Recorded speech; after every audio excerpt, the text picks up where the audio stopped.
Bonjour les filles, j'espère que vous allez bien. Je vous fais une petite vidéo pour vous expliquer l'épreuve terminale du cours Intervention relative au comportement. Donc, vous allez voir que c'est la même chose, pas mal, pas la même chose, mais le même format que les deux autres travaux que vous avez fait déjà dans ce cours-là. Donc, vous avez fait deux travaux, là, un de 20 et un de 30. Celui de 20 le test sur les interventions, celui de 30 l'étude de cas simple. Donc, maintenant, on arrive à une étude de cas complexe. Vous allez voir, comme je vous dis, que c'est le même format. Ça ne devrait pas vous déstabiliser. Et puis, c'est vraiment en lien avec le volume. Donc, vous consultez votre volume, vous allez voir dans le volume et on est directement en lien avec le volume. OK? Ça va être la même chose aussi que les travaux. Je vais vous donner un formatif que vous pouvez faire et vous avez aussi le sommatif qui, lui, compte. Donc, le formatif, si vous prenez la décision de le faire, ce que je vous recommande très, très fortement, si vous faites le formatif, bien évidemment, après ça, je vais vous donner le corrigé. Donc, le corrigé, il est tout fait, puis ça va vous aider aussi à répondre au sommatif, dans le sens où vous allez voir à quel genre de réponse je m'attends. OK? Alors, je vous montre le formatif. On va aller voir ensemble, partager l'écran. Voilà. Alors, c'est une étude de cas. Ça le dit, étude de cas complexe, puis ça ressemble à l'étude de cas simple que vous avez fait, comme je vous dis, au niveau du format. Donc, vous écrivez votre nom, bien sûr. Ici, on a là, les compétences que vous aviez à rencontrer dans le cours. Puis, vous aurez à démontrer que, alors, on fait des retours au chapitre, OK? Donc, le processus d'intervention, ça, c'est le chapitre 1. Les besoins plausibles des enfants, chapitre 1. Fait que, on vous dit en plus où aller chercher dans le volume, OK?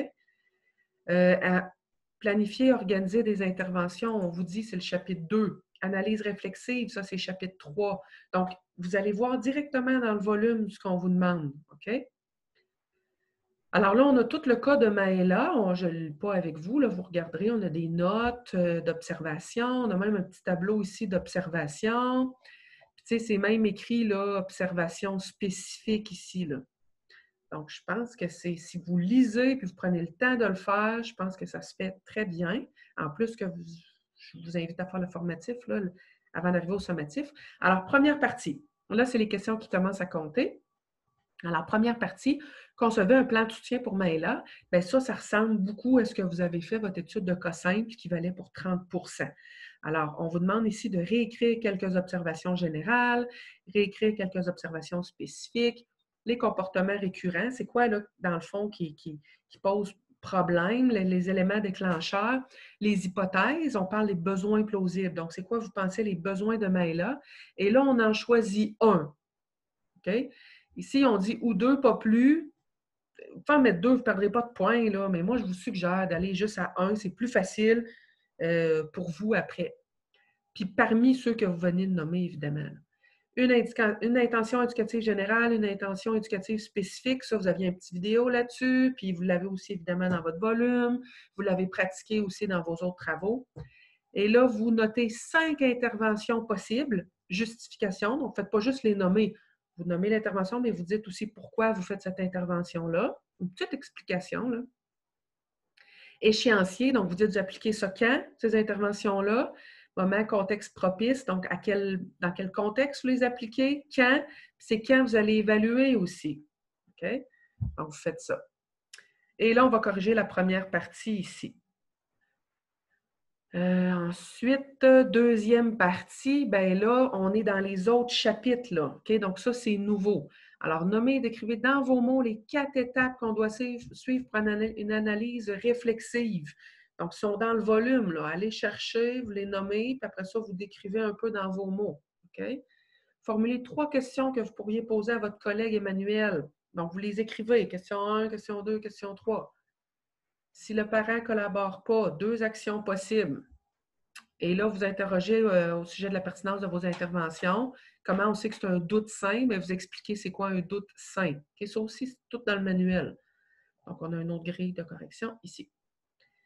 Et on a la troisième et dernière partie, donc au niveau de la communication. Alors, à qui on doit communiquer notre plan de soutien qu'on a préparé?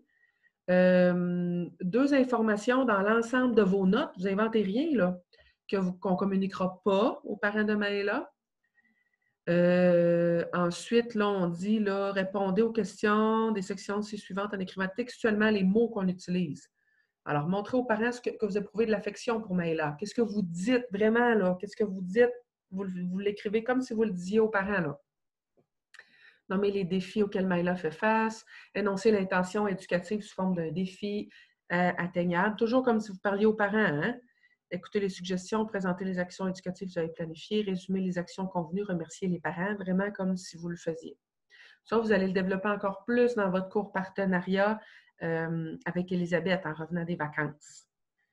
Et une dernière grille de correction. Tout ça sera après ça ramené là, sur 50. Donc, vous savez que c'est 50 points de votre cours. C'est un gros morceau, c'est important.